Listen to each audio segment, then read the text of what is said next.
আজ অব্দি কোনো ফ্রি ফায়ার কমিউনিটির ভিতরে কোনো হ্যাকার এত বছর ধরে থাকি গেছে এরকম ইতিহাস আছে? কয়েক সময় হ্যাকার যদি দু একটা চলে আইছে ও আজ জীবনে দিতে পারে, আমার কাছে সুযোগ পাইছে আমার বেটা চালো।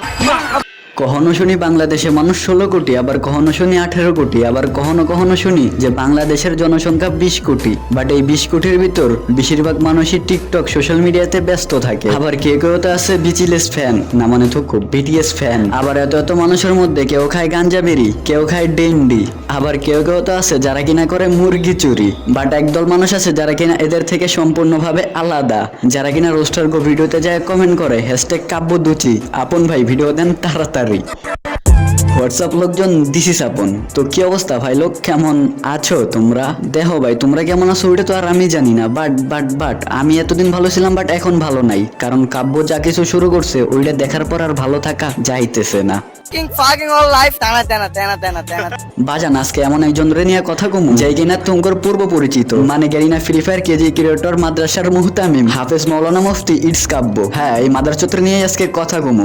বিশ্বাস করেন বাজান এসব মাদারচত্র নিয়ে কথা কইতে চাইছিলাম না, বাট মানে কেউ যদি আইসা আমারে কয় আপন ভাই আমি পেন খুলছি তুমি মারো, তাইলে ওই জায়গায় আমি কেমনে দাঁড়ায় থাকি বলো? এন্ড যারা কিনা ভালো মানুষ আছো তাদের জন্য ভিডিওটা এই পর্যন্তই ছিল, নেক্সটে দেখার দরকার নাই।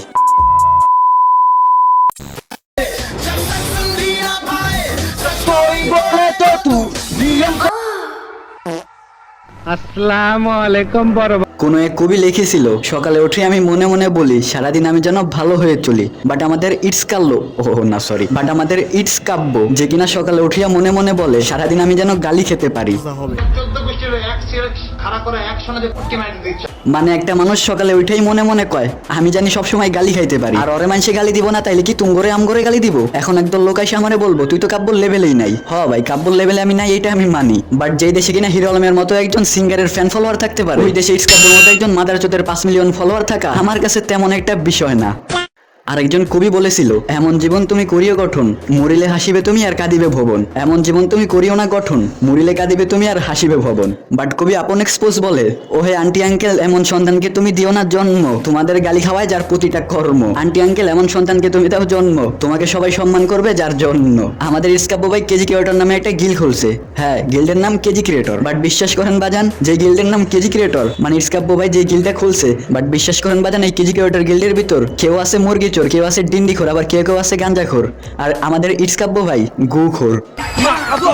মানুষ যে গাঞ্জা খায় উল্টা পাল্টা কয় এটা সবাই জানে, বাট কি খাইলে এক মুখে 12 কথা জানেন না। মানুষ এক মুখে 12 কথা তখনই বলে যখন কিনা সেই মানুষটা গু খেয়ে কথা বলে। অনেক জ্ঞানী লোক আছে যারা কিনা সদা সর্বদা সত্য কথা বলতে বলেছে, বাট এত এত জ্ঞানী লোকের কথার মাঝে আপন এক্সপোজ বলে যে নিজের এক মুখে 12 কথা বলে সদা, সেটাকে মুখ না বলিয়া পুটকি বলে দাদা। সাধারণত মানুষের পুকটি থাকে এক জায়গায়, বাট আমাদের ইটস কাব্যর পুকটি হলো 3 জায়গায়। মানে বড় ভাইয়ের মুখে একটা পুকটি, পিছনে একটা পুকটি আর সামনে একটা পুটকি। মানে বড় ভাই আমার লাইভ স্ট্রিমে এসে কি সুন্দর করে কইয়া দিল যে আজ পর্যন্ত কি কখনো দেখছোস যে হ্যাক নিয়ে ধরা পড়ছে তার লগে আমি আর কোনোদিন গেম খেলছি? তাহলে ভাই সিদ, শায়েক, ম্যাডম্যান এরা কারা? না মানে আব্বু লাগুক আর দুলা ভাই লাগুক, যে হ্যাক ইউজ করছে সে তো হ্যাকার, যে প্যানেল ইউজ করছে সে তো প্যানেল ইউজার, আর যে মুরগি চুরি করছে সে তো মুরগি চোর, আর যে গাঞ্জা খাইছে সে তো গাঞ্জাখোর। এখন হোক সে কাব্যর দুলা ভাই আর হোক সে কাব্যর আব্বু, ওইটা দেখার টাইম তো আর আমার নাই। ভিডিওতে আমি গালি দিই না এটা তোমরা ভালো করেই জানো, বাট কিছু কিছু মাথার চত্বরে গালি না দিলে কেন জানি আমার রাতের ঘুম হয় না। বাজান ইটস কাব্যরে খুব সুন্দর করে ধরতে চাইতেছিলাম, বাট তেমন একটা পারলাম না। ইটস কাব্যরে নিয়ে ভিডিও আমার একটা না, ইটস কাব্যরে নিয়ে কথা বলতে গেলে অনেকগুলোই ভিডিও দিতে হবে, এন্ড ইটস কাব্যরে অনেক ভিডিওতে অনেকভাবেই দোচা হবে। আমি ঠিক তো দাও কালার